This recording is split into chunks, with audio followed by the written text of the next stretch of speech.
किसानों की जो मसीहा थे राकेश टिकैत जी जो है यहाँ पे आए थे और किसानों की समस्या को सुन के जो है चले गए। आज जो इनसे बात करेंगे, किसानों की जो समस्याएं हैं, जो इनके अंदर जो है वो दर्द है, आज जो है बयां करेंगे, बताएंगे क्या पूरी सच्चाई है। क्या नाम है आपका? धर्मेश सिंह। धर्मेश सिंह, ये बताइए कि जो है आज जो है किसानों की जो समस्याएं हैं, क्या कहेंगे उस पर आप? किसानों की समस्याएं ज्वलन समस्याएं हाँ, जो भी सरकार आती है आश्वासन देती है। थोड़ा तेज बोलिए। सरकार आश्वासन के अलावा हमें कुछ नहीं देती, तो समस्याएं बिकट हैं। हम लगातार आंदोलन कर रहे हैं, आंदोलन करते रहेंगे। गन्ना बनने के बाद भाई आज गन्ने का रेट बढ़ाया, 20 रुपये रेट बढ़ाया था जी, जबकि वादा किया था सरकार ने कि हम लागत का दोगुना मूल्य देंगे। हाँ, लागत बढ़ गई, दवाइयों के दाम बढ़े, खाद के दाम बढ़े, मजदूरों के दाम बढ़ गए।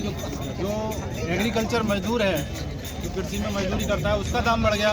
लेकिन हमारी फसल का दाम मात्र 8 साल में योगी सरकार ने केवल 20 रुपये बढ़ाया है। तो ये तो ऊँट के मुंह में जीरे के बराबर है। हाँ, सरकार को कम से कम 400 रुपये से ऊपर का भाव देना चाहिए था। हम लगातार हमारे संगठन के द्वारा मांग रही है कि 450 रुपये प्लस होना चाहिए गन्ने का भाव।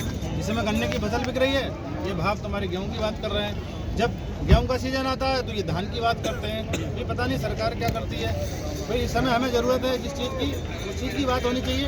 गन्ने का सीजन चल रहा है तो गन्ने पे रेट बढ़ना चाहिए था, और जो नहीं बढ़ाया गया, इसलिए हमें खेद है सरकार से। क्या कहेंगे 22 तारीख को राम मंदिर का जो है प्राण प्रतिष्ठा, क्या कहेंगे? देखिए, राम तो इस भारतवर्ष की कण कण में बसे हैं जी, ये 500 वर्ष का, ये तो हर्ष का विषय है। 500 वर्ष के बाद यह सपना साकार हो रहा है, और ये हमारे भारत के लिए गौरव का विषय है, हमारे सनातन धर्म के लिए गौरव का विषय है, और पूरे विश्व के लिए गौरव का विषय है।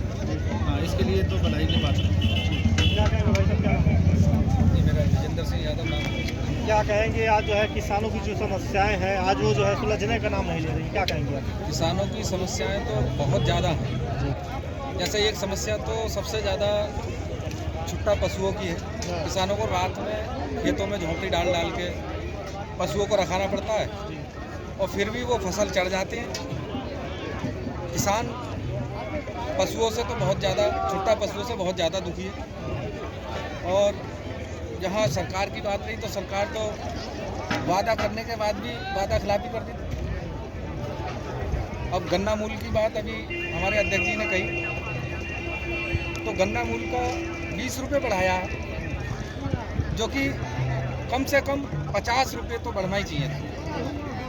20 रुपये तो अध्यक्ष जी ने कहा कि ऊँट के मुंह में जीरा है, तो ऊँट के मुंह में जीरा ही है, और किसानों को केवल बरगलाया गया है 20 रुपये बढ़ा करके। और इन्हीं सब चीज़ों को लेकर के थोड़ा किसानों से भी अपील ये है कि भैया छुट्टा पशु है, हम ही छोड़ रहे हैं, थोड़ा वो ना छोड़ें।